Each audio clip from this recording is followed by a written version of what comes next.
வயிற்று பிழைப்புக்கு பிறமொழி வேண்டும் தான், ஆனால் உயிர் பிழைக்க நம்முடைய தமிழ் மொழி வேண்டாமா? பாவலரேறு ஐயா அவர்களின் தனித்தமிழ் சிந்தனை என்பது ஏதோ பழமையானதோ பிடிவாதமானதோ கிடையாது. அது நம்முடைய தமிழனுடைய சுயமரியாதைக்குட்பட்டது. இதுவரை கண்டுபிடிக்கப்பட்ட ஓலைச்சுவடி, செப்பேடுகள், கல்வெட்டுகள் என்று 82.71 விழுக்காடு தமிழனுடையது. நயகரா நீர்வீழ்ச்சியில் நல்வரவு என்று தனித்தமிழில் எழுதப்பட்டிருக்கிறது. ஜப்பானிய பல்கலைக்கழகத்தில் யாதும் ஊரே யாவரும் கேளிர் என்று எழுதப்பட்டிருக்கிறது. இதை நான் இப்போது சொல்ல போகும் ஒன்றுதான் அவரின் தனித்தமிழ் சிந்தனை என்பது எப்படிப்பட்டது என்பது உங்களுக்கு நன்றாக புரியும். புதுக்கோட்டையிலிருந்து இன்று நம்முடன் கலந்து கொள்ள வருகை தந்துள்ளனர். அவர்கள் தாயுடன் வந்திருக்கிறார் இங்கு. அவர் தமிழில் இளங்கலை முடித்து இளம் எழுத்தாளராக 60 குறள் 60 கதை என்னும் நூலையும் எழுதி வெளியிட்டுள்ளார். அது மட்டுமல்லாமல் இன்னும் பல நூல்களையும் எழுதி கொண்டிருக்கின்றார். அவர்களை பேச அழைக்கின்றோம். திரு அருள் எழிலி என்னும் சஸ்ரீனா பிர்தோஸ். அவர் எழுதிய 60 குறள் 60 கதைகள் என்னும் நூல் இங்கு புத்தக மேசையில் வைக்கப்பட்டுள்ளது. கல்லும் மண்ணும் தோன்றும் முன்பே சொல்லும் பொருளும் தோன்றிய மொழி, மண்ணுலகில் முதலில் மக்கள் வாய் திறந்த மொழி, என் உணர்வை உயிரை கருவிலே வளர்க்கும் எம்மொழியாம் நம் தாய்மொழியான் தமிழ் மொழியை முதலில் வணங்குகிறேன். பூமிக்கு அடியில் இருக்கும் நீரானது கிணற்றில் முகம் காட்டுவது போல பசழ்வின் உடலில் இருக்கும் பாலானது மடிக்காம்பின் வழி சுரப்பது போல எங்கள் எண்ணங்களை எல்லாம் வண்ணத்தமிழாய் வெளிப்படுத்தும் உன்னத ஊற்றாம் என் உயிர் தமிழை வாழ்த்தி எனக்கு இத்தகைய வாய்ப்பை நல்கிய அனைத்து நல்லுள்ளங்களுக்கும் என்னுடைய மனமார்ந்த நன்றிகளோடு உங்கள் அனைவருக்கும் என்னுடைய பணிவான வணக்கத்தை தெரிவித்துக் கொள்கிறேன். இந்த தமிழ்கள நிகழ்வில் நான் உரைக்களமாற்ற தேர்ந்தெடுத்து வந்த தலைப்பு பாவலரேறுவும் அவரின் தனித்தமிழ் சிந்தனையும் என்பதுதான்.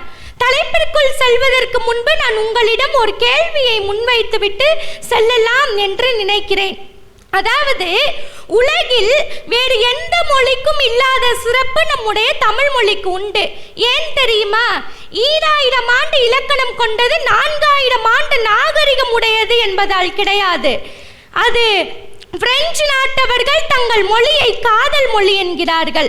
அரபு நாட்டவர்கள் தங்கள் மொழியை கவிதை மொழி என்கிறார்கள். சமஸ்கிருதத்தை தேவ மொழி என்கிறார்கள். ஆங்கிலத்தை வர்த்தக மொழி என்கிறார்கள்.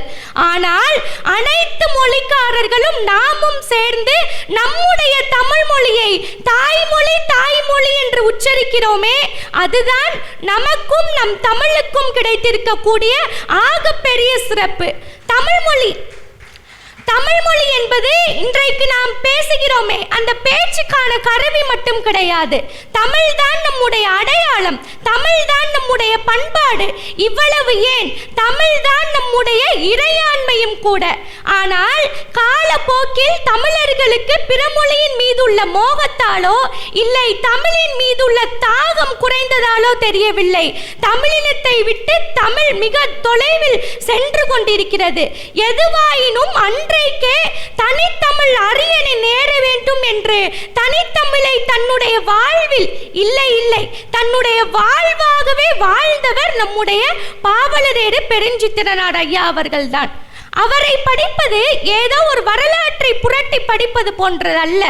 நம் அன்றாட பேச்சிலும் எழுத்திலும் நம் முகவரியை பிறமொழி கலப்பால் இழந்து கொண்டிருக்கும் இந்த வேளையில் நாம் அவரை படிப்பது என்பது, அவருடைய சிந்தனை என்பது இன்றைக்கு நமக்கு தேவையான ஒன்றாக இருக்கிறது. எதை வேண்டுமானாலும் விலை கொடுத்து வாங்கிவிடலாம், ஆனால் ஒருவரின் சிந்தனையை என்றைக்குமே விலை கொடுத்து வாங்கிவிட முடியாது. அவரின் தனித்தமிழ் உணர்வை பற்றி பேசுவது என்பது ஏதோ போகிற போக்கில் பேசிவிட்டு செல்வது அல்ல. அவர் மேடை பேச்சோடு தனித்தமிழ் உணர்வை முடித்திருந்தால் இன்றைக்கு அவர் நம்மிடையே ஒரு பேசு பொருளாக இருந்திருக்க மாட்டார்.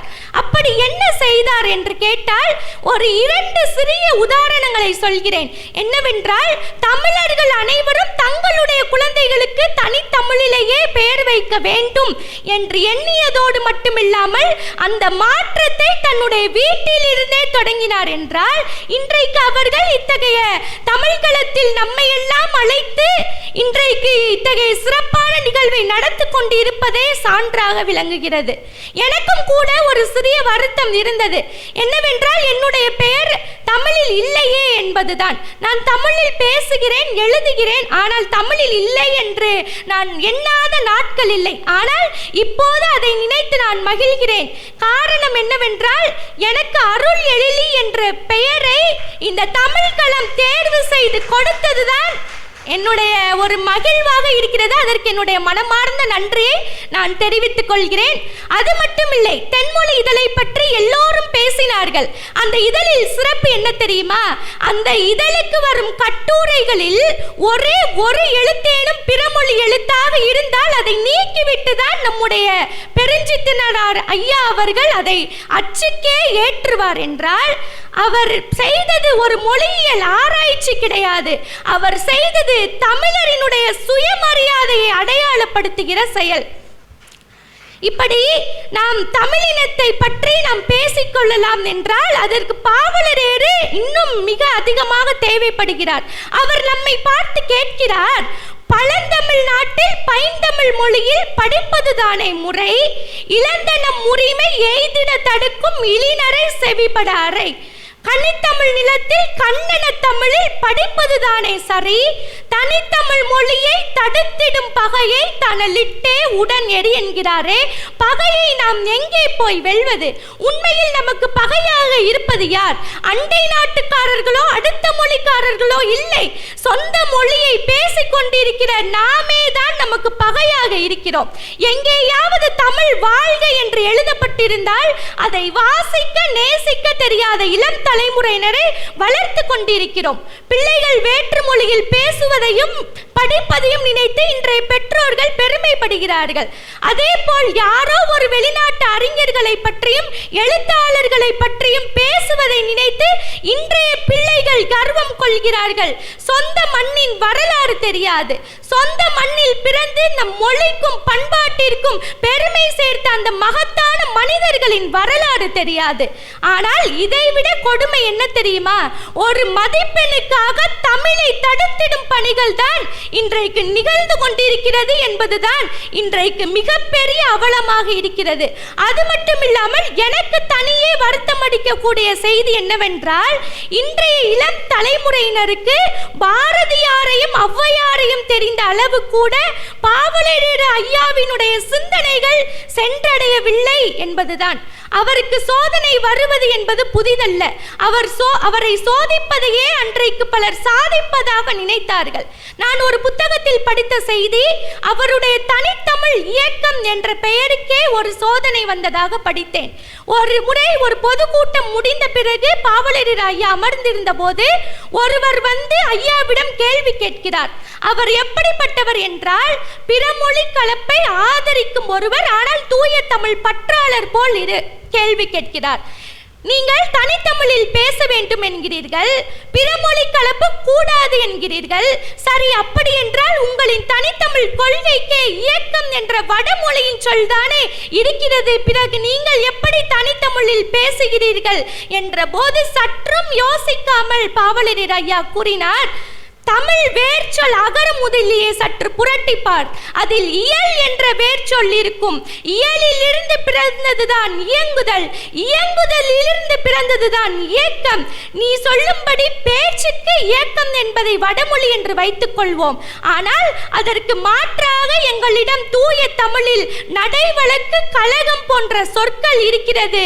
நீ வடமொழி என்று சொன்னது உன்னுடைய அறியாமையை தான் குறிக்கிறதே தவிர என்றைக்கும் எங்களின் தமிழின் வளமையை குறைக்காது என்று கூறினார். என்றால் அதுதான் நம் ஐயா அவர்களினுடைய தனித்தமிழ் உணர்வு என்பதை நாம் புரிந்து கொள்ள வேண்டும். அவர் கூறிய பதில் அந்த கேள்வி கேட்பவருக்கான நெற்றியடி பதில் மட்டுமில்லை, தமிழில் என்ன இருக்கிறது என்று இன்றும் கேட்டுக்கொண்டிருக்கிறார்களே அவர்களுக்கான பதில். ஒரு பூவை குறிப்பதற்கு கூட தமிழில் மலர், அவிழ், அரும்பு, போது, மொட்டு என்று பல பெயர்கள் இருக்கிறது என்றால் அத்தகைய சொல்வளம் மிக்க மொழியை நாம் வைத்துக் கொண்டிருக்கிறோம். அஞ்சுவதுண்டோ நம் தமிழ், பிறர்க்கை ஏந்துவதோ நம் மொழி, பிறர்கால் வீழ்ந்து கிடப்பதோ நம் இனம் என்று அவர் பாடலோடு நிறுத்தவில்லை. கணிதம், அறிவியல் சார்ந்த நிர்வாக கலை சொற்களுக்கு மாற்றாக அவர் தன்னுடைய சிந்தனையின் வாயிலாக தனித்தமிழ் சொற்களை உருவாக்கினார். இங்கே ஒரு சகோதரி பேசும்போது கூட கூறினார், கண்ணை என்று பெட்ரோலுக்கு வைத்ததாக ஐயா அவர்களின் சிந்தனையின் வாயிலாக அந்த பெயரை வைத்ததாக சொன்னார். அது மட்டுமில்லாமல் ஃபைலிங் என்ற அலுவலகங்களில் ஆங்கில சொல்லை பயன்படுத்துகிறோமே, அதற்கு மாற்றாக நாம் கோப்பு செய்தல் என்ற ஒரு சொல்லை தான் தமிழில் பயன்படுத்தினோம். ஆனால் அது வடமொழி சொல் என்று நினைத்து, அது வடமொழி சொல் ஆதலால் அதற்கு மாற்றாக அடுக்கமைவு, தொடுத்தல் ஆகிய சொற்களை தன்னுடைய சுய சிந்தனையின் வாயிலாக நமக்கு தந்தவர் நம்முடைய பாவலரேறு ஐயா அவர்கள்தான். அவர் தொடங்கிய அச்சகம் நமக்கு தெரியும், முத்தமிழ் அச்சகம். அவர் அந்த அச்சகத்தை தொடங்கிய போது அந்த அச்சகத்தின் பெயர் அகிலம் பேசி அச்சகம் என்பதுதான். அப்படி அவர் அச்சகத்தில் இதழ்கள், அந்த கட்டுரைகள், புத்தகங்கள் போன்றவையெல்லாம் தனித்தமிழில் தான் ஏற்றினார் என்பது நமக்கு தெரிந்தது. ஆனால் இதை நான் இப்போது சொல்ல போகும் ஒன்றுதான் அவரின் தனித்தமிழ் சிந்தனை என்பது எப்படிப்பட்டது என்பது உங்களுக்கு நன்றாக புரியும். அந்த அச்சகத்தில் உள்ள நிர்வாக கலை சொற்களை கூட தனித்தமிழில் மாற்றி அதனை நடைமுறைப்படுத்தியவர் நம்முடைய பாவலரேறு ஐயா அவர்கள்தான். அவர் அதனால்தான் அறிஞர் அண்ணா கூட ஒரு முறை அன்பாக பாவலரேறுவிடம் சொன்னார், நீங்கள் ஏன் தென்மொழி இதழில் போன்று எழுதுவது போன்று மிக தூய்மையான தமிழில் எழுதுகிறீர்களே, இப்படி எழுதினால் சாதாரண பாமர மக்களுக்கு சென்றடைவதில் சிரமம் ஏற்படுமே, கலப்பு மொழியில் ஏன் நீங்கள் எழுதக்கூடாது என்று கேட்டபோது பாவலரேறு சொன்னார், இதுவும் ஒரு சான்றுதான். இப்போது நான் சொல்ல போகும் ஒரு விஷயமும் அவரின் தனித்தமிழ் உணர்வுக்கான சான்றுதான். அவர் அண்ணாவை பார்த்து சொன்னார், கழிவு நீர் எல்லா இடங்களிலும் மிக வேகமாகவும் எளிதாகவும் சென்று விடுகிறது. ஆனால் அதை நம்மால் தாகத்திற்காக குடிக்க முடியுமா? ஆனால் அது போன்றுதான் தமிழை எப்படி தாகத்திற்காக நாம் கிணற்று நீரை தேடி போகிறோமோ அதுபோல்தான் தனித்தமிழை நாம் தேடி தேடி பருக வேண்டும். மக்களுக்கு எளிதாக இருக்கிறது என்பதற்காக கழிவு நீர் போன்ற தமிழை கலப்பு மொழியில் எழுதுவது என்பது நம் தமிழை நாமே தாழ்த்துவதற்கு சமம் என்று கூறினார் என்றால் இதுதான் அவரினுடைய தனித்தமிழ் உணர்வு. ஆனால் பாவலரேறு ஐயா கூறியபடியே இன்றைக்கு நிகழ்ந்து கொண்டிருக்கிறது. கழிவு நீர் எல்லா இடங்களிலும் ஆக்கிரமித்துக் கொண்டிருக்கிறது. குறிப்பாக நம்முடைய வீடுகளில் இன்றைக்கு ஒரு விசித்திரமான பெருமை இருந்து கொண்டிருக்கிறது. தங்களுடைய குழந்தைக்கு தமிழ் பேச தெரியாது என்பதை ஒரு குறையாக பார்க்காமல் அதை ஒரு கௌரவமாக பார்க்கிறார்கள். 4 பேர் கூடும் உறவினர்களின் இல்ல விழாக்களில் தங்கள் குழந்தைகளை அழைத்து ஆங்கிலத்தில் ஒரு பாடல் பாட சொல்கிறார்கள். அந்த குழந்தையும் மழலை மொழியில் பாடுகிறது. அதை கேட்டு கைத்தட்டி ரசிக்கிறார்கள். ஆனால் தப்பி தவறி ஒருவேளை அந்த குழந்தையின் வாயில் ஆத்திச்சூடியோ அல்லது திருக்குறளோ வந்துவிட்டால் ஏதோ பழங்காலத்து மொழி போல் முகம் சுளிக்கிறார்கள். தன் வீட்டில் இருக்கும் சொந்த தாத்தா பாட்டிக்கு ஆங்கிலம் தெரியாது, பேர குழந்தைக்கு தமிழ், தன் சொந்த மொழியான தமிழே பேச தெரியாது. தன்னுடைய சொந்த இரத்தத்தோடு உரையாடுவதற்கே இன்றைக்கு ஒரு மொழிபெயர்ப்பாளர் தேவைப்படும் சூழல் தான் நிகழ்ந்து கொண்டிருக்கிறது. அம்மாவை மம்மி என்றும் அப்பாவை டேடி என்றும் அழைக்க வைப்பதில் இருக்கின்ற ஆர்வம் தமிழை கற்றுக் கொடுப்பதில் இல்லை. நான் தமிழ் இலக்கியம் படித்து முடித்திருக்கக்கூடிய மாணவி. நான் இளங்கலை தமிழ் தற்போது முடித்திருக்கிறேன். அப்படி நான் இளங்கலை தமிழ் பாடத்தை எனக்கு பிடித்த என்னுடைய தாய்மொழி பற்றி நான் படிக்க விருப்பப்பட்டு எடுத்த பாடத்தை நான் எடுத்த போது என்னை சுற்றி உள்ளவர்கள் சொன்னார்கள், தமிழா, தமிழ் படித்து என்ன செய்ய போகிறாய் என்று கேட்டார்கள். ஆனால் அவர்களுக்கு புரியவில்லை. மற்ற பாடங்கள் எல்லாம் பிழைக்க சொல்லிக் கொடுக்கும், ஆனால் தமிழ் மற்றும் தான் வாழ கற்றுக் கொடுக்கும் என்பது அவர்களுக்கு புரியவில்லை. வீடுகளிலே வாழ முடியாத தமிழால் மட்டும் எப்படி வீதிகளில் மட்டும் மிளிர முடியும்? இன்றைக்கு ஒரு கடைக்கு சென்று நம்முடைய சொந்த மொழியில் ஒரு பொருளையாவது நம்மால் வாங்க முடிகிறதா? அப்படி வாங்குவதற்கு தயங்க வேண்டிய சூழலை நாமே உருவாக்கி விட்டோம். இங்கே இருக்கின்ற பெயர் பலகைகளில் ஒரு பெயர் கூட தமிழ் பெயர் இல்லை. ஆனால் அதற்கு மாற்றாக ஆங்கிலத்திலும் இந்தியிலும் இருக்கின்ற பெயர்களை தமிழில் எழுதி வைக்கின்ற அவல சூழல் தான் ஏற்படுத்தி கொண்டிருக்கிறது. வயிற்று பிழைப்புக்கு பிறமொழி வேண்டும் தான், ஆனால் உயிர் பிழைக்க நம்முடைய தமிழ் மொழி வேண்டாமா? பாவலரேறு ஐயா அவர்களின் தனித்தமிழ் சிந்தனை என்பது ஏதோ பழமையானதோ பிடிவாதமானதோ கிடையாது. அது நம்முடைய தமிழனுடைய சுயமரியாதைக்குட்பட்டது. எங்கே தமிழன் தன்னுடைய சுயமரியாதையை இழந்து விடுவானோ என்று எண்ணிதான் அவர் தனித்தமிழுக்காக தன்னுடைய வாழ்வையே அர்ப்பணித்தார். வேறற்ற மரங்களால் எப்படி தாங்கி நிற்க முடியாதோ அது போலதான் சொந்த மொழியை இழந்த மனிதரால் இந்த உலகத்தில் நிமிர்ந்து நிற்க முடியாது. உன்னுடைய தாய்மொழி மதிக்கப்படவில்லை என்றால் உன்னுடைய குரல் வளை நெரிக்கப்படுகிறது என்பதுதான் அர்த்தம். அதனால்தான் மெட்ராஸ் மாகாணம் என்ற பெயரை தமிழ்நாடாக மாற்ற வேண்டும் என்று பலர் போராடிய போது அவர் சொன்னார், ஆங்கிலேயர் கொடுத்த பெயரை மாற்றுவது எவ்வளவு முக்கியமோ அவ்வளவு முக்கியம் அரசு துறைகளும் அரசாணைகளும் பெயர் பலகைகளும் தனித்தமிழில் இருக்க வேண்டும். வெறும் நிலத்திற்கு பெயர் வைப்பதால் மட்டும் தமிழ்நாடாகி விடாது. எனவே தனித்தமிழ் நிர்வாக மொழியாக அரியணையில் ஏற வேண்டும் என்று முழங்கினார் என்றால் அவரின் தனித்தமிழ் உணர்வு என்பது எத்தகையது என்பதை நாம் நன்கு ஆழ்ந்து உள்வாங்கிக் கொள்ள வேண்டும். அவர் தன்னுடைய விஷயம் சார்ந்து மட்டும் தனித்தமிழுக்காக போராடவில்லை. அவர் சிறையில் இருந்த போது கூட அங்கே உள்ள சிறை கைதிகளும் காவலர்களும் பேசுகின்ற தமிழில் ஏராளமான பிறமொழி சொற்கள் இருந்ததை கண்டு அவர்களுக்கு தமிழ் வகுப்பு எடுத்து காவலர்களே ஒரு இடங்களில் பிறமொழி சொல்லை கலந்து பேசினால் கூட பொறுத்து கொள்ளுங்கள் ஐயா என்று சொல்லும் அளவிற்கு சிறைச்சாலையை தனித்தமிழ் பாசறையாக மாற்றியவர் நம்முடைய பாவலரேறு பெருஞ்சித்திரனார் ஐயா அவர்கள்தான்.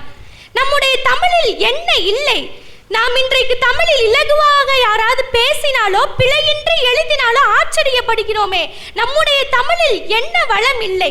இலக்கிய இலக்கணம் ஒரு புறம் இருக்கட்டும், தமிழ் என்று எழுதிவிட்டு அதை தலைகீழாக பார்த்தால் கூட அந்த எழுத்துக்களின் தனித்தன்மை மாறாத மொழி. இடமிருந்து வளமாக எழுதுவதிலே உலகத்தில் முதன்மையான மொழி. கணினி உலக வரிசை தரப்பட்டியலில் 2ஆம் இடம் பிடித்த மொழி. இதுவரை கண்டுபிடிக்கப்பட்ட ஓலைச்சுவடி, செப்பேடுகள், கல்வெட்டுகள் என்று 82.71 விழுக்காடு தமிழனுடையது. நயகரா நீர்வீழ்ச்சியில் நல்வரவு என்று தனித்தமிழில் எழுதப்பட்டிருக்கிறது. ஜப்பானிய பல்கலைக்கழகத்தில் யாதும் ஊரே யாவரும் கேளிர் என்று எழுதப்பட்டிருக்கிறது. உலகத் தமிழ் கழகம் ஒன்றை நிறுவி வீருடை செம்மொழி தமிழ் மொழி உலகம் வேரூன்றிய நாள் முதல் உயிர்மொழி என்று உலக நாடுகளுக்கெல்லாம் உறக்க சொன்னார் நம்முடைய பாவலரேறு பெருஞ்சித்திரனார் அவர்கள். உண்மையில் சிந்தித்து பாருங்கள், அம்பேத்கர் பன்மைத்துவத்தை பற்றி பேசுவதற்கு முன்பே யாதும் ஊரே யாவரும் கேளிர் என்று சகோதரத்துவத்தை பேசிய மொழி அல்லவா நம்முடைய தமிழ் மொழி. ஆனால் நமக்கு அது புரியவில்லை. நம்முடைய சொந்த தாயை வீட்டை விட்டு விரட்டுவது போல சொந்த மொழியை நாம் கொஞ்சம் கொஞ்சமாக விலக்கி விரட்டி கொண்டிருக்கிறோம். எதுவரை உன் மொழி வாழ்கிறதோ அதுவரை உன் இனம், எதுவரை உன் மொழி நீள்கிறதோ அதுவரை உன் நிலம் என்பது நமக்கு புரியவில்லை. ஹிந்தி படிக்க வேண்டும் என்றால் சிபிஎஸ்சிக்கு போக சொல்கிறார்கள். ஆங்கிலம் படிக்க வேண்டும் என்றால் தனியார் பள்ளிகளுக்கு செல்ல சொல்கிறார்கள். சமஸ்கிருதம் படிக்க குருகுலம் போக சொல்கிறார்கள். ஆனால் வருங்காலத்தில் தமிழ் படிக்க வேண்டும் என்றால் சீனாவிற்கு தான் மனசாட்சியற்ற தமிழர்கள் போக வேண்டிய சூழல் ஏற்பட்டுவிடும் என்று தோன்றுகிறது. சீன அரசு கூட தமிழின் பெருமையை உணர்ந்து உலகளாவிய மொழியாக தமிழை அங்கீகரித்துள்ளது என்றால் என்ன இல்லை நம்முடைய தமிழ் மொழியில்? பாவலரேறு ஐயா அவர்களின் தனித்தமிழ் சிந்தனையை பற்றி நாம் இந்த நேரத்தில் சொல்வது என்பது இன்றோடு முடிப்பது மட்டுமில்லை, முடிப்பதாக எண்ணிவிட முடியாது. அவரின் தனித்தமிழ் சிந்தனையை அடக்குவது என்பது கைக்குள் கடலை அடக்குவதற்கு சமம்.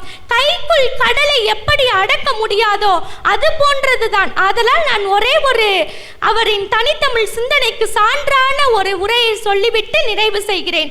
அவர் திருக்குறளுக்கு மெய்ப்பொருள் உரை எழுதினார் என்பது நம் எல்லோருக்கும் தெரியும். அவர் எப்படி எழுதினார் என்றால், எல்லாரையும் விட மிக வேறுபாடு, அதாவது வேறுபாடோடு, எப்படி சொல்வது, மெய்யியல் சார்ந்து அறிவியல் சார்ந்து அதை எழுதியிருக்கிறார் என்றால், இதுவரையில் இல்லாத உரையை விட இது மிக சிறப்பான உரை என்பதை நான் படித்தலில் தெரிந்து கொண்டேன். அகர முதல எழுத்தெல்லாம் என்ற குறள் நம் எல்லோருக்கும் தெரியும். அதற்கு நான் சாதாரணமாக படித்திருக்கக்கூடிய உரை என்னவென்றால், அகரம் என்ற எழுத்துக்களுக்கு தொடக்கமாக இருப்பது போல் ஆதிபகவனும் உலகத்தில் தொடக்கமாக இருக்கிறார் என்பதுதான். ஆனால் ஐயா அவர்கள் சொல்லும் பொழுது, ஆ என்ற எழுத்துக்களுக்கு தொடக்கமாக எப்படி இருக்கிறதோ அது போன்றுதான் இயற்கையும் இயற்கையின் இயங்குதலும் தான் உலகத்தின் தொடக்கமாக இருக்கிறது என்று சொல்கிறார். இன்னொன்று நம் எல்லோருக்கும் பிடித்தமான ஒரு குறள், கற்க கசடர கற்பவை கற்ற பின் நிற்க அதற்கு தக. இதற்கு நாம் குற்றமற்ற நூல்களை படித்தல் வேண்டும், படித்தபடி நடத்தல் வேண்டும் என்ற உரையை தான் படித்திருப்போம். ஆனால் ஐயா அவர்கள் கூறுகிறார், நூல்களை குற்றமற கற்று அதை கற்ற பின் கற்று உணர்ந்ததை நன்கு தெளிந்து உணர்ந்த பின் அந்த நூலை சார்ந்த நம்முடைய மெய்யறிவுக்கு எது சரியானதாக இருக்கிறதோ அதன்படி நம்முடைய வாழ்க்கையையும் நடத்தையையும் அமைத்துக் கொள்ள வேண்டும் என்று சொல்லியிருந்தார். கொத்து கொத்தாய் தமிழினத்தை உணர்வுகளை கொட்டி தந்தார் பாவிய கொட்டாய். முத்து முத்தாய் தமிழினத்தை தட்டி எழுப்பினார் நூறாசிரியமாய். செத்து கிடந்த நரம்புகளுக்கு ஜீவ ஊட்டம் தந்தார் கனிச்சாராய். அயல்மொழியின் நிழற்படியா காப்பியமாய் ஐயை தந்து இயல் இசை நாடகத்தின் இலக்கணத்தை தூய்மை செய்து தமிழ் சிட்டு குருவிகட்கு தனித்தமிழ் வித்திட்டு தென்மொழி இதழை தந்து உலகத்தமிழ் கழகம் கண்டு பொய்யாக்கனி தமிழினக்க கொள்கை நெறி காத்து நின்று அமைதி பெறா தமிழ் நெருப்பாய் அரியணையில் இருக்கின்ற அவருக்கு நாம் செய்ய வேண்டியது ஒன்றே ஒன்றுதான், எங்கும் தமிழ் எதிலும் தமிழ் என்ற நிலையை உருவாக்குவது மட்டும்தான் என்று கூறி, வாழ்க வளமுடன் என்று சொல்வதும் வாழ்க தமிழுடன் என்று சொல்வதும் என்னை பொறுத்தவரை ஒன்றுதான். அதை தான் பாவலரேறு ஐயாவும் விரும்புவார். ஆதலால் அனைவரும் வாழ்க தமிழுடன் என்று கூறி நிறைவு செய்கிறேன். நன்றி, வணக்கம்.